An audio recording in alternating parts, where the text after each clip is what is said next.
Hello, my name is Meghan Moran. I'm the canola and edible bean specialist with OMAFRA, and this is Jason Deveau, our spray guy or spray application technology specialist. Thank you for being here, Jason. My pleasure. We're going to talk about more efficacious spraying in dry beans. Well, when we're talking about coverage, as long as we've satisfied product choice, as long as we've satisfied timing, the better the coverage, the better the results. In the case of something like a fungicide or a pre-harvest herbicide, something that doesn't translocate, something that doesn't relocate, coverage becomes even more important. So can you tell me a little bit about pre-harvest herbicide applications in edible beans? Yeah, most growers in Ontario are applying a pre-harvest herbicide, and they want to get those beans off before bad weather comes, as soon as they're ready, so that we have high quality beans. So they're trying to dry down all the weeds and dry bean plants in the field, I guess for ease of harvest, but again, so that they can pull off high quality beans and so that there's no green tissue that'll stain those beans. Okay, so that helps me understand what you guys are trying to accomplish. And where I like to start in these situations is just forget that it's a plant and think about it as sheer geometry. We just talk about it as a target and the shape of the target and where we want the droplet to go. Maybe the target is a stem, maybe it's under a leaf, maybe it's deep in a dense canopy. What you do is you look at the crop from the droplet's point of view, straight down. If you can see the target, great. It's easier for the droplet to get there. If not, you're going to have to make adjustments to get good coverage. So we hear coverage is king. Is that the same as more is better? You'd think so. Coverage is actually more complicated than you may realize. When we talk about coverage, everybody thinks it means just getting more product to the target. And in a sense, that's true. Coverage can be the amount of product that covers the surface area. That's called percent target coverage. Think for a second that you've got one big droplet that covers 10% of the area you want to cover. Sounds good. But wouldn't it be better to have 10 smaller droplets that still make up 10% coverage, but tend to spread it around a little better? So that gives us something called deposit density, or the number of droplets per surface area. Then we can go a little deeper and talk about uniformity. We wouldn't want all those droplets just clustered in one spot on the target, right? We'd want them spread out so that we have the best opportunity to contact a pest, or in this case with a fungicide or a pre-harvest herbicide, spread that product around a little bit. And we won't get into it a whole lot, but another kind of coverage is to talk about dose, and that would be the concentration. So let's say you want to use higher water volumes. That does tend to make your product more dilute, but honestly, that's far less of a concern in this discussion than it would be in some other discussion. So how do you know if you have good coverage or if you've improved it? Anytime that a grower or a sprayer operator decides to take a look to see how they did, that's great. And they could look for wetness on leaves, but it's probably wrong to wait to see in 2 weeks if you did a good job. Right. Immediate feedback is the way to go. And for that, we like to recommend water-sensitive paper. I'm hoping most of the audience has heard of it, but just in case, they're small yellow cards, 1 by 3 inch, that turn from yellow to blue when liquid contacts it. So in other words, by using these cards, you can see where your spray went or where it didn't go. And the way we use them is we just bury them in the canopy. We can put them in the crop down if you're spraying fungicides where the flowers are to see if the spray is getting there.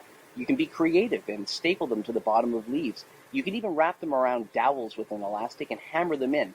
And that gives you a sense of the panoramic coverage to see if maybe you're covering all the way around the stem. As long as you use them correctly, you can decide to make a change to your sprayer, check the water-sensitive paper, set it aside, and do it again to see if the change you made gave a positive impact on the coverage. Right, and so let's say you've used water-sensitive paper and you don't like what you see, so what are the strategies to improve your coverage? There are a lot of ways that you can go about fixing it, but because every single operation is different, there's no one formula that's going to fit everybody. So let's go back to the things that we talked about that define coverage. Let's say you want to improve your droplet or your deposit density. The first thing you can do is raise your water volume. That's been shown time and again. The more water, the more droplets, the better the odds. But with every one of these corrections, there's always a price. Right. And this is why we don't have the one-size-fits-all solution. If you're going to increase your water, someone's probably thinking, my productivity is going to go down. Right. Because now you've got more refills to worry about, and there's never enough time to spray. But it's not all bad news. There are a lot of different techniques, a lot of different strategies you can use to improve your efficiency. Maybe your fill time's a little quicker. Maybe you spray your fields in a different order. Maybe even your cleaning protocol could be tightened up a little bit. And it's a little outside our conversation here. But the best way to figure out your productivity issues is just to sharpen a pencil and time the things you do during a day. Only half the time you spend is actually spraying. It's amazing how the rest of your day gets eaten up by other activities. So that's one way. Another way to improve your deposit density is to use smaller droplets. Right. Every time your droplet size shrinks, you end up with more droplets for a given volume. But then there's the caveat again. The smaller the droplet is, the more difficult it is to control where it's going. They don't have a lot of mass, so once they're released, they kind of just float around. And when that happens, they can get caught behind the sprayer, they can get caught in the turbulence behind the wheels, and then there's the weather to consider. Tiny droplets evaporate, just like big ones, so their survivability is less. They may never get where you want them to go. It's not always the case, but it's something to be aware of as the droplets get smaller. Right, the weather you're saying. The weather. So in terms of weather, it does depend on what product you're choosing too, because if we're spraying Aragon pre-harvest, it's ideal to spray it in a hot, sunny, humid day. Although if you're using Reglone, that's best sprayed in the evening or in cloudy conditions ahead of a sunny day. That's right. So weather is definitely a concern. It's pretty easy for me to sit here and tell you to pick your spot. But if you are going to spray with a smaller droplet and you are supposed to spray when it's hot, then maybe that's not the greatest choice. Let's go on to percent area covered. Once again, we can raise the water volumes, and we've already covered the caveats with that. But you may also be considering adjuvants. We hear about them all the time, spreaders and super spreaders.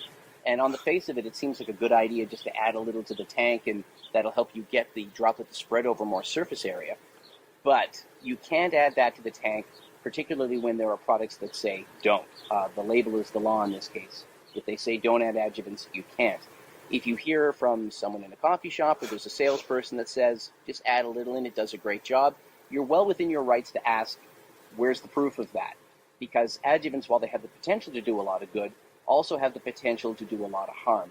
So the easiest way for me to respond to that is to say, make sure there's actual data out there for it being used in your crop, and better still, just follow the label. Yeah, most of the products we're using have adjuvants on the label, and we should just stick with that. Yeah. Okay, so what about uniformity? Fungicides and pre-harvest herbicides, I assume uniformity is very important. It is, and let's go back to our conversation on smaller droplets. They're willful little things, and they're really hard to control. They just are. So some of the strategies for getting them to the target without having them blow off target are to slow your sprayer down a little bit. Why would you do that? Because that allows you to drop your boom a little.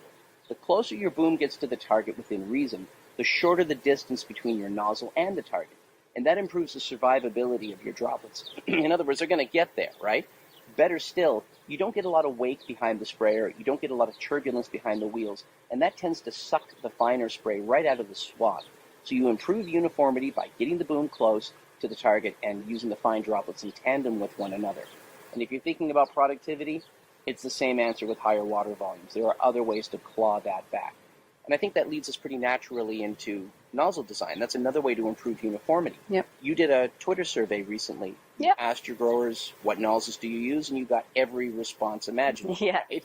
So let's start by saying, first, I'm glad hollow cones aren't a reality anymore.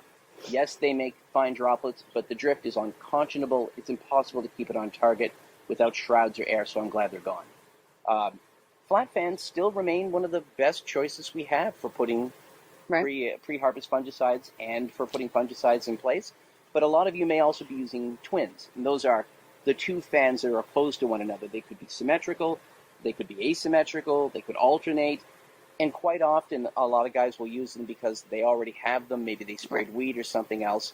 Their primary design is for vertical targets. They're designed to advance on a vertical target and spray up one side and down the back. So unless your crop has a lot of exposed vertical targets like stems, and I guess I'm thinking the pre-harvest herbicide again. Yeah, well, if we're talking about fungicide, it's, this is fungicide timing, and the plants are quite bushy, and we're trying to coat all the foliage. These are wide rows. Narrower rows would be even more dense. But if we're talking about pre-harvest herbicides, I think it is important to hit the stems. And if we think about narrow rows at the end of the season in white beans, it'll probably still be quite dense, and there may not be exposed stems. But some beans on wider rows and beans like cranberries will drop more leaves at the end of the season. So in some cases, there are exposed stems or vertical targets. Okay, so let's tailor the response a little bit. If you're in a very dense and bushy canopy, and it goes back to looking down at your target, and you don't see a lot of verticality, odds are those asymmetricals or those twin systems aren't going to do you a lot of good. And I'll just sort of amend that for a second. If you are using a canopy where it's a little more sparse and you have more vertical targets and you think, yeah, I do want to wrap it around the stem, then to use those nozzles correctly come with their own set of rules. Right. You do have to lower your boom. If you don't, then those droplets will simply start to fall all over again. They won't stay on their angles. And it just negates the fact that you have angles at all. It just drops like a flat fan. Secondly, and we mentioned this, finer droplets just blow all over the place if you have no means of control. So if you use twins with fine droplets, they just fade away. You need to use coarser droplets. They have enough mass that they continue to move in a straight line. And you mentioned that some rows are wider than in other crops. Yep. You might even consider drop hoses. We've used them with great success in so many crops. And the idea is the hose drops between the rows and sprays sideways. Again, reduces the distance to target, sort of distributes the spray all around the canopy, and improves the odds of getting the spray in there. Right. So has there been any work done to demonstrate these principles? Well, there's lots of studies I could draw from. I myself, I've done it with soybean, I've done it in lots of specialty crop, things as bushy as strawberries and as crazy as ginseng. And some of the things that we see time and again are that finer droplets do a better job of penetrating canopies, and higher water volumes with some diminishing return always end up with better coverage. But the ones I'm really thinking about were done by Dr. Tom Wolfe out in Saskatoon a few years ago, and admittedly he did it on chickpeas, but the work that he did tested all these metrics on a very dense chickpea crop and a somewhat more sparse chickpea crop. And I think we could liken that morphology to some of the edible beans we're talking about here. Yeah, I think the project was 2 different varieties, and for sure we see different densities and different types of beans. As I mentioned, Tom's work on chickpeas has relevance. He worked with one variety that was dense and leafy, like white beans, and in another chickpea variety, it was more of an open canopy, like how kidney and cranberry tend to look at the end of the season. Water-sensitive paper was placed at 3 canopy depths, the top, the middle, and the bottom, and they explored the effect of droplet size and spray volume on coverage. What they found was that coarser spray deposited more volume than medium or fine droplets, that is to say, more spray got there. But the droplet density wasn't as good. That's the uniformity we were talking about. So in our case, I think droplet density is more important. When they looked at spray volume, they found coverage tended to max out at about 25 gallons per acre in open canopies and 30 gallons per acre or more in closed, denser canopies. And that stands to reason. The more canopy, the more spray. But perhaps most importantly, higher volumes always led to higher deposit densities, more droplets per square centimeter with the higher volumes. So let's recap. Using the label rate volume or higher, and I'm thinking 25 gallons per acre to 30 for pre-harvest, is probably the right way to go. And a medium side of coarse, or I should say a coarse side of medium. And I know that sounds weird. You think there's just medium droplets in coarse. That's not the case. We want to spray with the larger size of medium droplets. Is a nice balance between more coverage from smaller droplets and controlling where those droplets go. Right, and be aware of the effects of weather on your spray quality, and the product choice kind of determines what the best weather is. And if we're using Aragon pre-harvest, ideally the crop will be dry enough to harvest within 7 days, but more typically we have to be more patient, and it'll take up to 2 weeks before it's dry enough for harvest. So thank you so much for talking with me today, Jason. If you're looking for more information on all things spraying, articles and videos on sprayers101.com. And if you're looking for more information on dry beans and pest information in dry beans, check out drybeanagronomy.ca. Thanks so much.